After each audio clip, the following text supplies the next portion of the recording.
Welcome to the next part of these podcasts. I'm John Moffatt from the Heathrop Institute at the London Jesuit Centre. In the last podcast, we recalled the great crisis faced by the Judeans as Antiochus attempted to eradicate Jewish practice in the region. We saw how this, and the subsequent successful revolt, provides a context for the book of Daniel, and a whole new genre of apocalyptic prophecy.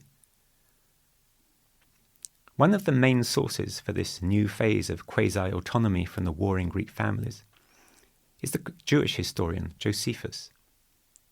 He wrote in Rome at the end of the 1st century AD, in the aftermath of the revolt against Rome of 66 AD and the capture of Jerusalem in 70 AD. He needs to be read with some caution, but he does give us a useful insight into the many different ways there were of being Jewish in the years after the revolt against the Greeks. He gives thumbnail sketches of 4 main groups. 3 of these, Pharisees, Sadducees, and Zealots, are familiar from the New Testament. But Josephus also mentions a group he calls the Essenes, who are conspicuous by their absence from the Gospels. He mentions several individual charismatic preachers, not just John the Baptist, but other outlier prophetic figures from the period. We even learn that one of the priests living in exile in Egypt during the persecution built an alternative temple on the border. Josephus's text does talk about Jesus approvingly, but here we have to be careful. His original text may have been adapted by the later Christian writers who preserved his history. Josephus also shows how the success of the revolt affected the religious politics in Judea. The family of the Maccabees, the Hasmoneans, took over as high priests. But not everyone was happy with this. Technically, they were not entitled to the role. They were not descendants of Aaron or Zadok. As a result, some of those who regarded themselves as true candidates for the high priesthood abandoned the Jerusalem temple and went into a sort of internal exile in protest. This is where the priceless Dead Sea Scrolls, discovered in the Qumran caves, become especially interesting. The scrolls turn out to be a contemporary witness to just the sort of protest movement Josephus mentions. A protest not against Greeks or Romans, but against the ruling cadre in Jerusalem. They give us a rich insight into a lively form of sectarian Judaism that lived an intense, separated community life during this period. There is fierce condemnation of usurping priestly rulers in Jerusalem and praise for a teacher of righteousness. The theology of the group seems closest to what Josephus separately describes as Essenes. True, the New Testament makes no mention of Essenes, but there are 1 or 2 hints in the Gospels that John the Baptist and possibly Jesus himself may have had contact with these groups. The Pharisees tried pragmatically to find ways of living the law faithfully in daily life, based on a tradition of the elders. Many of those traditions would have been forged in the Babylonian exile. They are probably the group closest in spirit to modern rabbinic Judaism. They were widely respected and had close ties to the ordinary people. They believed in prophecy, resurrection, and the Spirit of God. According to Josephus, they were also quite prepared to challenge members of the priestly ruling family. The Sadducees, who seem to have been mainly confined to the priestly aristocracy in Jerusalem, emphasized human freedom and the responsibility of obedience to the law as written, without any added traditions. They rejected the writings of the prophets, with their critique of the ruling class, and apocalyptic prophecy in particular. Along with that, they rejected the idea of resurrection. The Essenes, though invisible in the New Testament, seem nevertheless to have been a significant group by the time of Jesus. Josephus claims there were 2 sorts of Essenes. Some lived extremely ascetical lives in closed, celibate communities with strict rules of behavior, ritual purity, and obedience. Others lived as families scattered across the villages of Judea and Galilee, with a rule of offering hospitality to one another on the road. Social historians suggest there were also the ordinary people, with limited knowledge of theology, worshipping in the regional language Aramaic at the local synagogue, and getting to the temple for festivals as best they could. Some of these might even hedge their bets by invoking local pagan gods in time of need or for particular causes. We also need to remember that even in the old Hebrew territories, though many Judeans spoke Hebrew and Aramaic as first languages, they remained part of the Greek world. Their traders and politicians needed to be able to talk to their neighbours.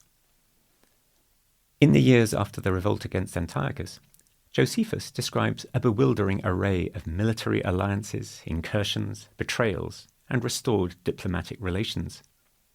The high priests in Jerusalem had to seesaw between diplomacy and military campaigns to navigate between the warring Greek families of the region. There were Greek cities within the Jewish territories. Names like Gerasa and Gadara appear in the Gospels.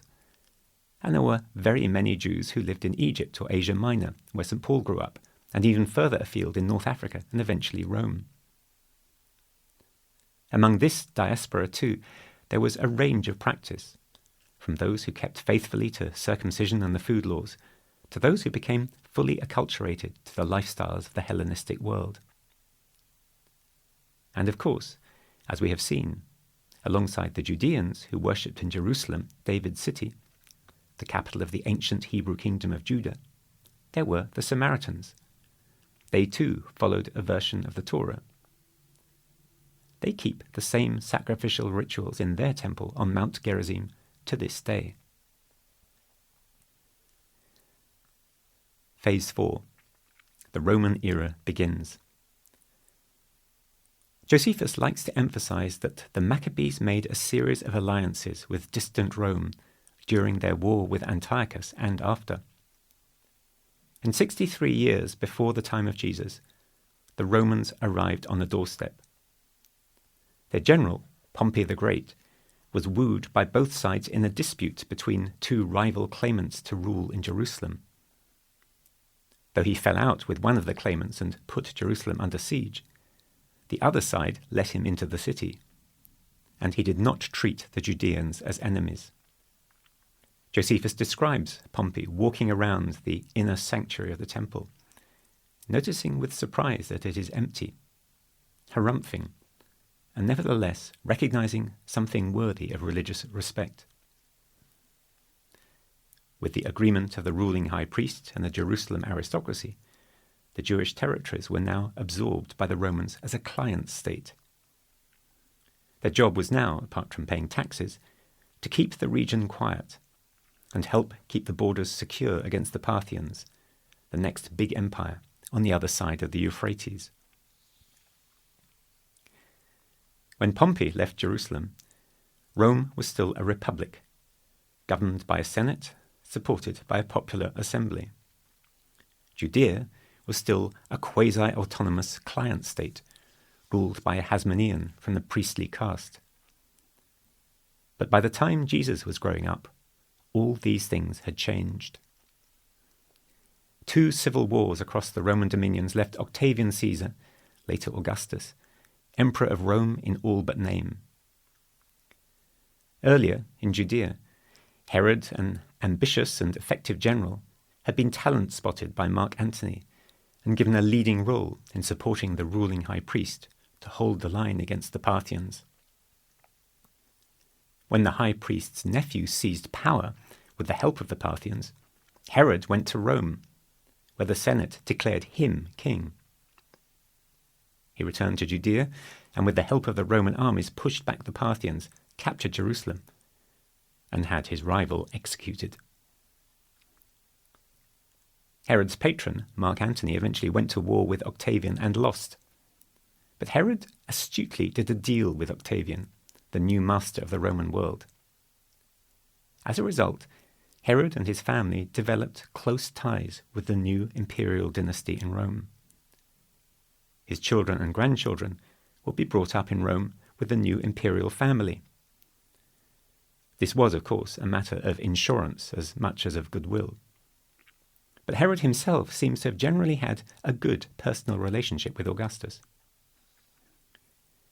Octavian and Antony had been ruthless about eliminating potential rivals in Rome. Herod was as ruthless in Judea. In the course of his reign, he executed or had murdered his uncle by marriage and rival for the throne, his second wife, their 2 sons, the first to be given a Roman education, his nephew, and eventually his firstborn son, the last 5 days before his own death. When Josephus describes the paranoia of Herod's old age, Matthew's account of the massacre of the innocents in Bethlehem rings quite true. But from the Roman point of view, he was a staunch ally. He secured the region against the Parthians and built a state-of-the-art deep harbour at Caesarea, giving easy access to Judea from the sea, and a base for a permanent Roman military presence. From the Judean perspective, there were ongoing problems. Herod was only half Jewish, and his only credible claim to the throne was that he was married to the granddaughter of the last acknowledged high priest. He embarked on a charm offensive for the benefit of a skeptical Jewish public, providing ornamentation for sacred spaces. He was responsible for making the temple that Jesus knew one of the most splendid buildings in the ancient world. There is a reference to the 40 years taken to complete that building project in the Gospel of John. Josephus also claims that Herod intervened on behalf of the Jews living in the Greek cities of Asia Minor, or modern Turkey. The Jewish communities there were experiencing hostility from their Greek neighbours because they kept to their traditional practices and did not join in with the public sacrifices. Thanks to Herod's advocacy, they were officially allowed to practice their ancestral religion under the protection of the Roman state. But the charm offensive did not silence his critics. His second wife, Mariamne, was granddaughter of Hyrcanus, the high priest he had once been appointed to support. The marriage originally gave him some legitimacy in the eyes of the Judeans, but as his sons by Mariamne became adults, their own heritage became a threat to his legitimacy. He eventually had both of them executed for treason, and in due course he arranged the killing of Mariamne herself. But by killing recognized members of the priestly ruling family, he offended the religious and political sensibilities of the people even more. He had to replace high priests who were too friendly to the religious opposition, and he took more violent action against other religious opponents. Phase 5. The Romans take control. When Herod died in 4 BC, his will divided up his kingdom among his remaining sons. All of them had been raised in Rome and were known to the imperial family. Herod Antipas, the Herod that we meet in the Gospels, was to rule Galilee and the surrounding area with his capital at Sepphoris. His brother Philip inherited the territories of the Jordan Valley. A third brother inherited territories on the southern coast, but Judea and Jerusalem went to Herod Archelaus, who only appears indirectly in Luke's Gospel. Archelaus seems to have shown an early fondness for political machismo. Even before he could get to Rome to secure his inheritance, allies of his siblings had already made the case to Augustus that he should not become king of Judea. Nevertheless, Augustus chose to honour Herod's will and installed him. There was resistance, which Archelaus quelled with enthusiastic brutality. Representatives from Judea complained directly to Augustus. Indeed, after the massacre of 2,000 people during the Passover in Jerusalem, the ambassadors argued that they would rather be ruled directly by the Romans than by Archelaus. In Luke's Gospel, Jesus taps into that memory when telling a version of the parable of the talents. Augustus gave Archelaus an ultimatum, either to rule with a lighter touch or lose the throne. But 10 years into his reign, After further excesses and further complaints from the people, Archelaus was dethroned and sent into exile. Judea was incorporated into the Roman province of Syria under direct Roman rule. In 6 AD, Quirinius, the governor of Syria, duly installed a Roman garrison in Jerusalem. This, then, was the political and religious landscape in which Jesus grew up. One of Quirinius's first acts was to conduct a census for tax purposes. Luke makes this the setting for his account of Jesus' birth. That census actually provoked a religious political revolt led by Judas, a Galilean. The revolt was quickly crushed, but it gets a mention in Acts of the Apostles and would have been very much a living memory at the time of Jesus. According to Josephus, the flame of resistance was kept burning by a religious group of Judeans known as zealots. These were the people prepared to take up arms in the fight for autonomy and religious purity. One of them, Simon, appears in the Gospels and becomes a close companion of Jesus. But whatever the feelings of ordinary people, and the Gospels here show a range of responses, resistance was neither realistic for nor of interest to the elites.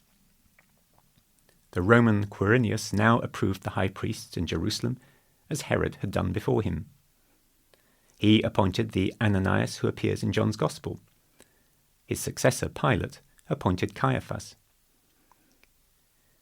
For the Romans, the high priests and their councillors, nominally in charge in Jerusalem, were a safety valve. Where religious feelings were running high, they were mediators. And when there was a wind of revolt, their job was to nip it in the bud. In John's Gospel, Caiaphas is faced with the problem of how to deal with Jesus' popular movement, knowing the inevitability of Roman reprisals. He comes to the conclusion that one man must die for the people. No surprises. That is exactly what the Roman governor, Pontius Pilate, had appointed him to do.